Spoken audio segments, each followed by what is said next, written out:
Mungkin teman-teman pernah dengar penjelasan dari Ustadz Abdul Somad. Saya pengen membandingkan aja, kalau Nabi kasusnya kayak gitu, pernah tersesat di sebuah perjalanan dari Mekah ke daerah Syam, kemudian Allah tunjukkan jalan supaya sampai ke kota yang dituju. Nah kalau Nabi Musa pernah juga tuh, kapan? Pas Nabi Musa nggak sengaja ngebunuh orang Mesir. Orang Mesir berantem sama orang Bani Israel. Cuman orang Mesirnya kayak zalim gitu, dia terlalu sombong. Akhirnya didorong sama Musa meninggal kan. Walaupun Musa nggak sengaja sih. Dorong, kamu apa-apaan sih, mati kan. Musa juga kaget, kenapa nih? Gitu. Kayak nggak sengaja gitu, jangan-jangan setan. Akhirnya Musa bilang, ya Allah bukan kerjaan saya, kerjaan setan. Jadi boleh kan nyalahin setan. Bilang setan, salah saya apa? Ya salah kamu setan gitu. Akhirnya meninggal. Musa lari karena dia membunuh orang Egyptian, orang Kipti. Lari kemana? Nggak tahu kemana. Cuman berdoa, ya Allah beri saya petunjuk dalam perjalanan ini. Jalan aja pokoknya kemana kaki melangkah deh ikutin aja tuh. Nggak ada nih lihat Google Map dulu atau mau kemana dulu bikin itinerary dulu. Kayak kita trip atau traveling yang udah jelas tujuannya. Ada travel agentnya, ada budgetingnya udah segala macam. Enggak, pokoknya jalan aja kemana kaki melangkah ikut aja terus. Ini benar-benar dol namanya nih. Nggak tahu arah. Tapi sampainya kemana? Ke jodohnya. Ke Madian, ke Yordania, ketemu dua orang cewek, lagi ngantri mau ngasih minum ternak, Musa nanya, ma khatbukuma, ada yang bisa saya bantu? Gak ada modus-modusan, beda dengan kita, kayak kenal ya, di mana ya? Enggak, kita gak pernah ketemu, saya yakin saya pernah ketemu sama kamu, di mana? Di dalam mimpi, modus banget kan ya. Musa nggak kayak gitu. Ya udah aja, ma khatbukuma, kalian ada apa? Apa yang bisa saya bantu? Dengan bahasa yang lembut ya, pastinya kan ngomong sama cewek nih. Masa ngomong sama cewek, ma khatbukuma, kan enggak ya? Nada khatib yang membuat kesannya jadi berubah. Kan kalau khatib berubah, kalau dia nggak paham ceritanya, dia akan mengatakan ma khatbukuma. Nggak gitu Ustadz. Gimana? Ma khatbukuma, kan lagi ngomong sama cewek nih. Musa orangnya santun, akhirnya kami nggak bisa ngasih minum ternak soalnya harus ngantri di belakang laki-laki. Ya udah saya bantuin. Musa langsung turun ke sumur. Ketika Musa turun naik ngasih minuman ternak dan itu ada puluhan ekor onta, ratusan ekor onta. Satu ekor onta aja minumnya udah banyak banget kan. Di situ kelihatan Musa itu kuat, gagah. Kebayangkan ngangkat air gitu, walaupun yang tadinya dia udah jaga-jaga nggak mau kelihatan ototnya kan kelihatan juga tuh pas ngangkat. Terus kayak pura-pura lipat baju gitu, ini kenapa ya ngangkat gitu. Terus kayak udah gitu selesai, Musa duduk di bawah pohon istirahat, si ceweknya pulang. Pulang cerita ke ayahnya, ayah tadi kami dibantu oleh seorang laki-laki, dia baik segala macam. Kata ayahnya, ya udah undang ke rumah, ayah pengen bilang makasih dan ngejamu dia makan. Musa di bawah pohon bilang gini, ya Allah saya lapar dan engkau sebaik-baik pemelihara. Ya Allah saya lapar, tapi engkau yang maha penyayang. Ngadu ke Allah. Lapar bilang ke Allah. Mau ikhtiar gimana di negeri orang gak tahu di mana tempat makan. Dan gak bawa uang juga. Ya Allah saya lapar, engkau sebaik-baik penolong, pemelihara, pengasih, penyayang. Tiba-tiba cewek itu datang. Tamshi ala istihya, berjalan malu-malu. Gimana jalan malu-malu?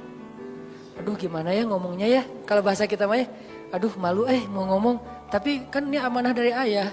Kalau kita mah pura-pura malu, kalau ini benar-benar malu-malu. Tamshi alas, ya gimana ya caranya ya? Aduh gimana ya, atau gimana ya? Terus maju lagi, nggak jadi lagi mundur. Maju lagi, nggak lagi mundur lagi, nggak pakai cantik. Maju mundur aja. Sampai akhirnya datang, Mas kalau bahasa kita nih, Mang, A gitu ya. Ayah saya ngundang AA di rumah mau ngucapin terima kasih. Oh iya, hayu, jalan aja. Hayu nggak tahu bahasa Arabnya hayu apa.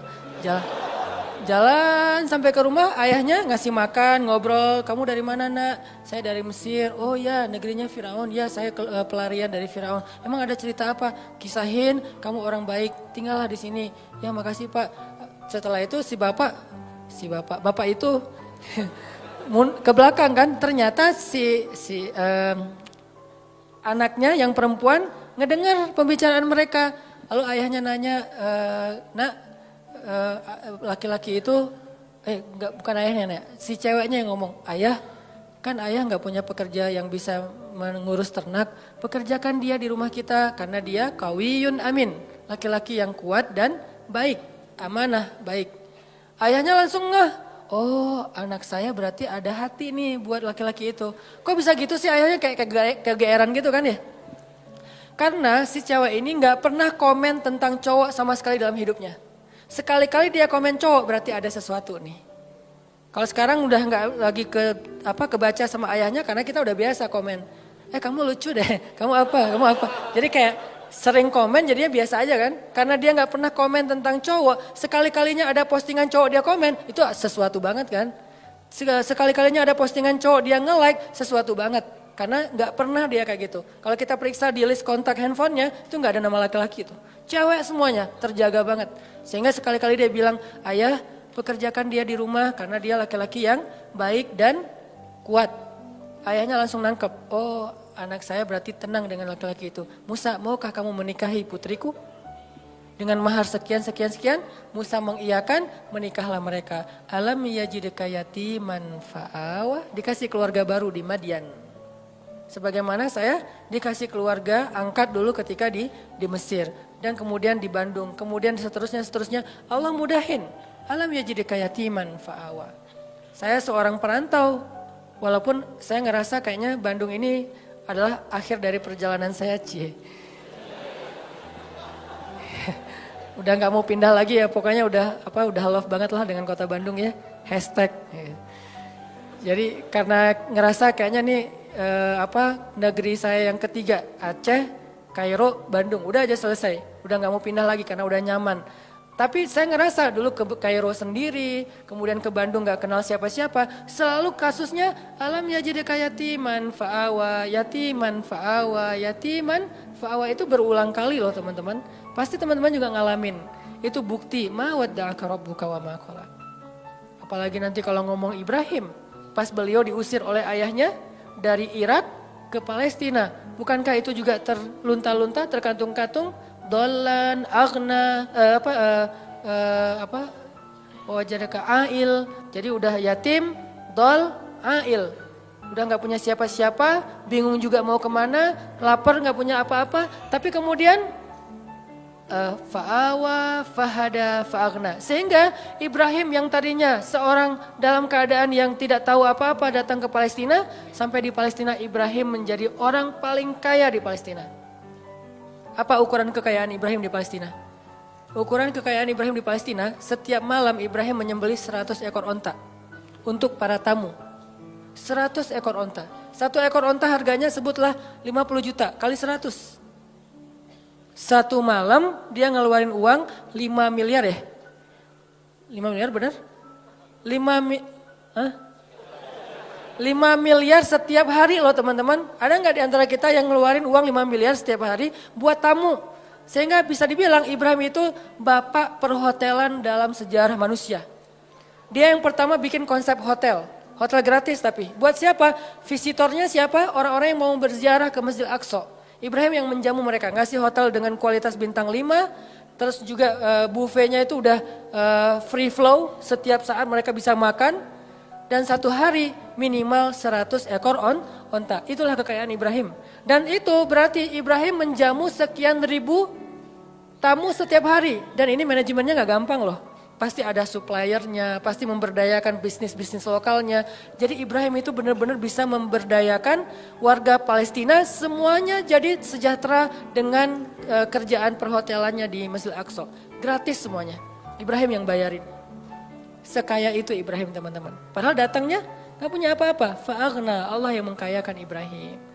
Semua cerita para anbiya itu sebetulnya bisa dikaitkan dengan alam yajidka yatiman fa'awa wa wajadaka dhallan fahada wa wajadaka ailan fa'aghna. Apalagi Adam, lebih yatim lagi kan?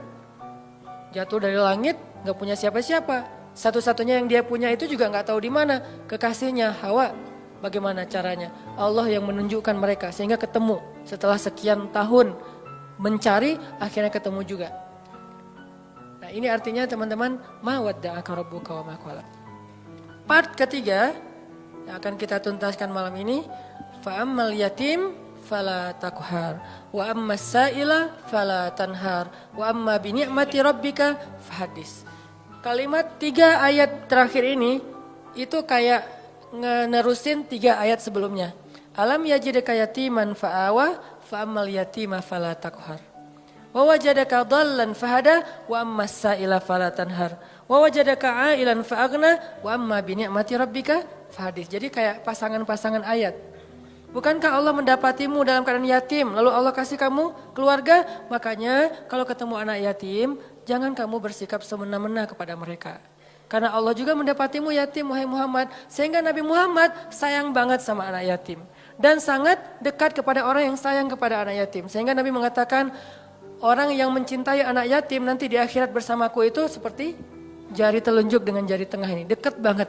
Jadi kita bakal punya rumah bersebelahan satu klaster sama rumah Nabi. Kan seru banget ya.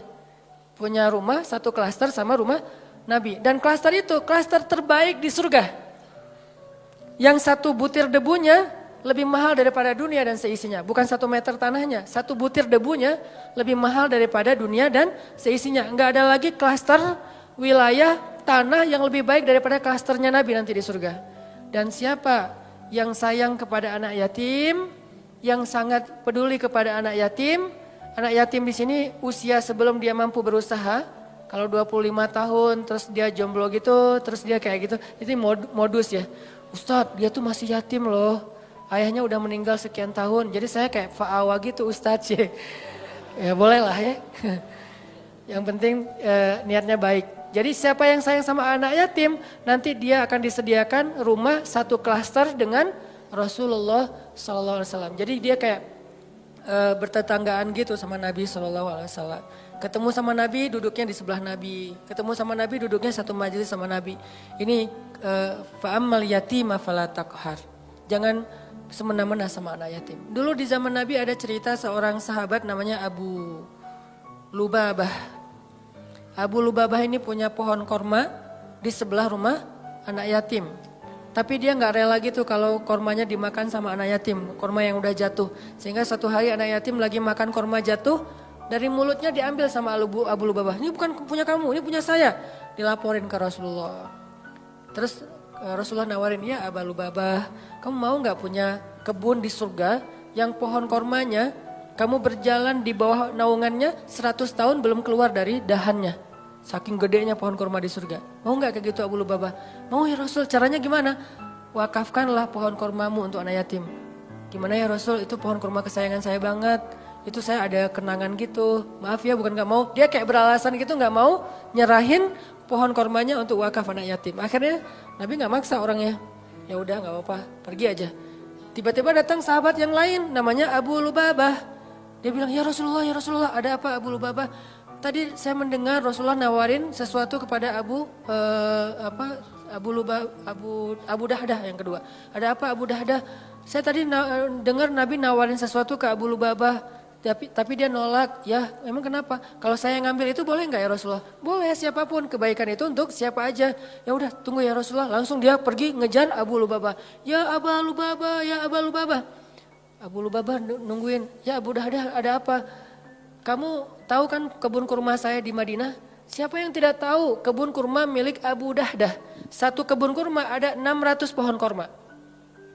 Mata air sendiri, ada vilanya, luas banget kebunnya. Dan kebun itu paling subur. Yang lain panen setahun 2 kali, yang ini 3 kali setahun.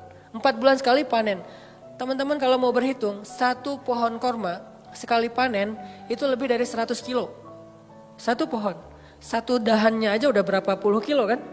Itu satu pohon lebih dari, sebutlah yang paling kecil 100 kilo. 1 kilo harganya 500 ribu. 500 kali 100, capek. Itu satu pohon. Dan Abu Dahdah punya 600 pohon.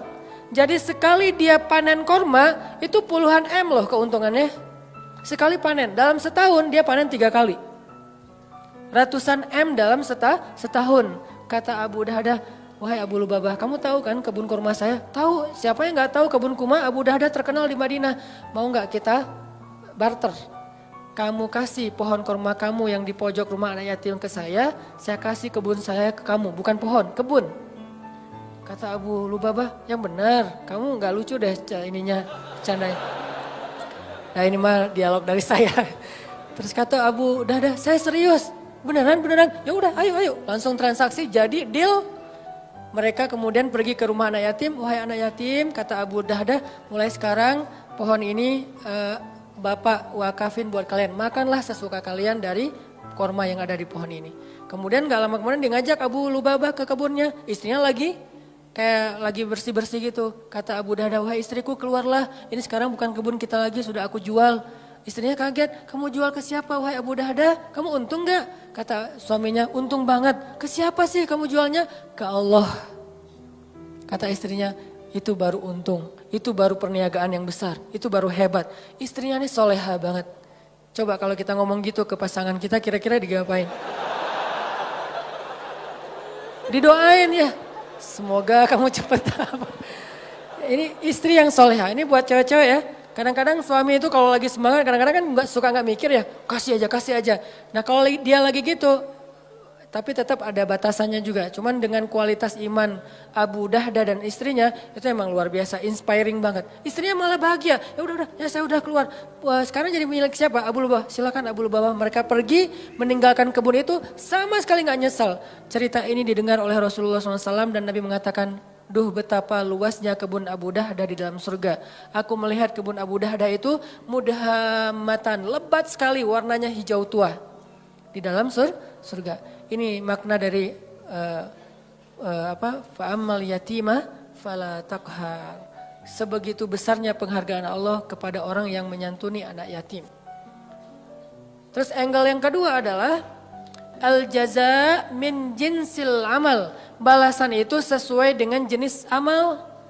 Jadi kalau dia pengen dapat fa'awah, alam yajidika yatiman fa'awah, pengen dapat itu, maka caranya fa'ammal yatima fala taqhar. Siapa yang menyantuni anak yatim, Allah santuni. Siapa yang menaungi anak yatim, Allah naungi. Siapa yang meringankan hajat anak yatim, Allah ringankan hajatnya. Al-jaza min jinsil amal, itu berlaku di surat Ad-Duha. Jadi itu bukan kaidah fikih akal-akalannya ulama. Karena ulama ketika membuat sebuah rumusan fikih atau persepsi fikih itu berlandaskan pemahaman mereka terhadap ayat dan hadis kan. Ayatnya salah satunya fa'ammal yatim fala taqhar. Hasilnya alam yajidika yatiman fa'awa. Wa ammas sa'il fala tanhar. Kalau ada orang yang nanya, karena ada dua tafsir nih. Ada yang bilang sa'il di sini orang yang meminta pertolongan, ada yang bilang sa'il di sini orang yang nanya jalan. Kalau ada yang nanya jalan ke kamu, lalu kamu menunjukkan jalannya, maka Allah juga akan wa wajadaka dhallan fahada. Makin sering kita ngebantu orang untuk menemukan jalan, makin sering kita dengerin curhat teman kita, makin sayang Allah untuk dengerin curhat kita. Maka sabarlah mendengar curhat temannya. Walaupun kadang-kadang emang capek sih, tapi sabarlah. Latihlah mendengar curhat teman, sehingga kita jadi seorang suami yang mau mendengar curhat istri. Nanti ketika kita udah nikah, Neng mau cerita, apa? Kayak semangat gitu kan ya. Iya tadi ada cerita sama teman-teman gini-gini. Kita jadi pendengar yang baik, bukan langsung kita patahkan. Kenapa? Karena udah terbiasa di kos-kosan jadi tempat curhatnya teman-teman sekos-kosan. Sampai ibu kos juga curhatnya ke kita gitu. Iya itu yang kamar sebelah suka telat aja bayar kos-kosan. Ya bu, saya juga gitu ya bu. Kamu gak apa-apa soalnya kamu udah dengerin curhat.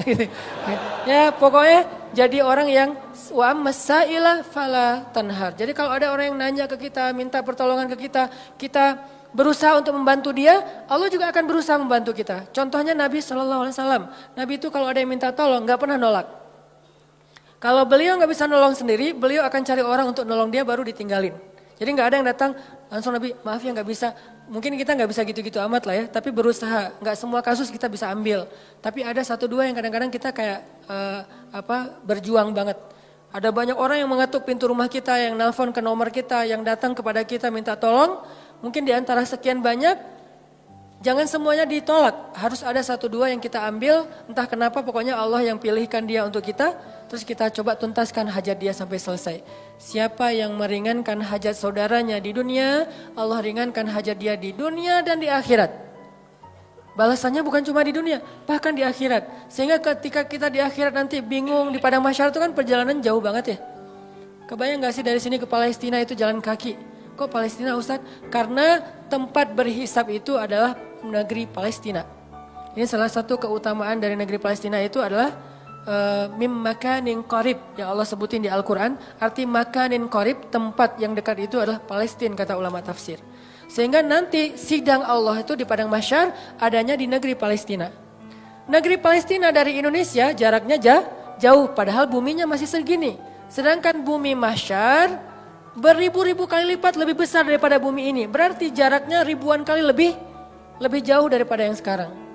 Kita meninggal di Indonesia, dikuburin di Indonesia. Nanti ketika kita bangkit, kita harus jalan ke Palestina. Palestinanya udah berapa ribu kali lipat lebih jauh dari yang sekarang. Jalan kaki teman-teman. Gak ada petunjuk sama sekali. Arahnya sudah berganti, kiblat atau timur barat udah berubah. Gimana cara kita menemukan spot hisab? Susah banget kan? Kalau enggak karena Allah, wa wajadaka dhallan fahada. Dulu di dunia kita sering nolongin orang, sering nunjukin arah ke orang lain, sering bantuin orang di jalan, sering bantu orang ketika kesusahan. Allah bantu nanti kita di akhirat. Sehingga tiba-tiba dikasih kendaraan, kita kayak kasih tumpangan buat teman, itu enggak ada yang kelewat sama catatan Allah. Kamu kan dulu pernah ngasih tumpangan ke teman kamu pulang taklim. Padahal kamu pulangnya ke Padalarang, dia ke Cilenyi, kamu anterin dia dulu. Akhirnya balik lagi ke tengah, gak sampai Padalarang, nginep di TSB. Gak kuat gitu ya. Tadinya nanyanya sih kayak serius gitu. Pulang kemana saya anterin. Oh boleh. Udah aja naik motor kemana Cilenyi. Ngomong dari tadi. Kan beda arah timur dan barat. Nah kamu pernah ngelakuin itu di dunia, nanti di akhirat tiba-tiba Allah yang ngasih kita tumpangan. Dan tumpangan dari Allah sebaik-baik tumpangan kendaraan cahaya. Sehingga dari Indonesia ke Palestina itu hanya sekejap mata saja. Itu diantara makna dari hisab yang ringan, hisab yang mudah, dipercepat perjalanannya. Sementara yang lain masih kebingungan, ada yang jalan ke sana, ada yang jalan ke sana. Itu nggak ada yang arah loh, yang jelas arahnya. Jadi orang jalan itu acak aja tuh kemana-mana. Bisa ribuan tahun nggak sampai ke tempat hisab, belum dihisab tuh. Untuk sampai ke sana aja ribuan tahun. Kok malaikat nggak ngasih tahu sih kalau kita salah jalan? Karena kita di dunia juga nggak pernah ngasih tahu orang kalau dia salah jalan, dibiarin aja. Malah ada yang sengaja nyesatin lagi tuh. Kalau mau jalan ke Dago lewat mana? Itu aja lewat ini nanti Gatot Subroto tembus aja ke Soekarno Hatta, udah gitu Buah Batu terus aja ke sana. Itu mah Banjaran ya. Nah ini artinya nanti pas kita naik malaikat mau ke tempat hisab, tempat hisab, balik lagi aja ke belakang, kamu udah kejauhan. Tapi malaikat gak gitu-gitu juga sih. Paling-paling malaikat cuek ninggalin kita gitu. Akhirnya kita terkatung-katung. Ini makna terkatung-katung. Istri kita bangkitnya bareng. Kenapa bangkitnya bareng? Karena kita pengen dikuburin satu liang lahat. Cinta sejati gitu kan, true love and endless love lah. Pas meninggal wasiat aku pengen dikuburin sama kamu. Udah aja dikuburin satu liang lahat. Pas bangkit, noleh juga enggak teman-teman. Yauma yafirrul mar'u min akhihi wa ummihi wa abihi wa sahibatihi wa banihi likulli imri'in minhum yauma idzin sya'nun yughni. Kita bangkit bersebelahan tapi enggak noleh. Kok bisa gitu Ustaz, enggak kenal? Kenal tapi enggak peduli. Kok enggak peduli? Saking takutnya kita tentang nasib diri sendiri. Sampai diibaratkan hari itu kata Allah di surat Al-Muzammil, hari ketika seorang wildana syiba, seorang anak kecil aja tiba-tiba beruban saking stresnya dia. Tapi gak semua orang yang rambutnya beruban itu karena stres ya, sebagiannya doang. Kalau anak kecil sampai tiba-tiba beruban berarti kan stres banget tuh hari ya. Kita gak noleh ke pasangan kita. Terus kapan kita kenal dengan pasangan kita Ustaz? Nanti setelah edisi part ini udah lewat, nanti ada adegan kita udah mulai saling kenal, saling menyapa, bahkan saling menuntut, saling menjatuhkan, saling menolong. Itu ada adegannya nanti. Tapi di adegan pertama sama sekali gak peduli. Suaminya tersesat, istrinya gak akan nolong. Sehingga yang bisa nolong kita hari itu hanyalah apa yang hari ini kita lakuin teman-teman. Sehingga kalau kita nemuin ada sa'il itu bisa orang yang minta tolong, bisa orang yang nanya jalan, fala tanhar. Jangan bikin dia kecewa, jangan sakitin hatinya. Kalaupun kita nggak bisa bantu dia, minimal jangan sampai kita manna wal adha, menyakiti dia dengan kata-kata kita. Jangan. Setidaknya kita kalau nggak bisa tolong pun ya sudah, ya nggak bisa nolong aja. Jangan udah nggak bisa nolong, nyakitin lagi tuh. Kayak Kita nggak bisa nolong teman-teman di Palestina. Ya udah jangan ngomong ngapain sih jauh-jauh. Udah nggak usah. Kalau pengen nolong yang dekat-dekat silahkan. Mau dua-duanya lebih bagus lagi. Mau yang sana juga nggak masalah. Yang penting jangan nyakitin. Jangan kita beranggapan bahwa yang di Palestina itu jauh nggak perlu ditolong. Yang di Suriah itu jauh nggak perlu ditolong. Padahal kondisi mereka itu luar biasa memprihatinkan. Bahkan dahsyat sekali keadaan mereka. Tapi kita udah nggak nolong, ngomong lagi. Jadi kalau mereka dengar kasihan. Perasaan mereka kayak gimana gitu, ya udah jangan. Termasuk orang di sekeliling kita, keluarga besar kita. Kadang-kadang ada kakak adik kita yang minta tolong, kita kayak sebel gitu sama dia. Giliran butuh aja lo minta tolong. Jangan, udah aja diem. Kalau kita nggak mau nolong atau nggak bisa nolong, diem aja. Kenapa? La tanhar. Jangan sakiti orang yang meminta pertolongan. Sehingga nanti al jaza min jinsil amal. Allah juga akan membalas kita dengan cara yang sama. Na'udzubillah min dzalik. Wa amma bi ni'mati rabbika fahadis. Nikmat Allah sampaikanlah. Maksud menyampaikan nikmat Allah itu ada banyak. Salah satunya adalah kita bicarakan kebesaran-kebesaran Allah. Allah tuh baik banget, Allah gini. Sehingga dengan pembicaraan kita, orang yang mendengar jadi semakin yakin sama Allah.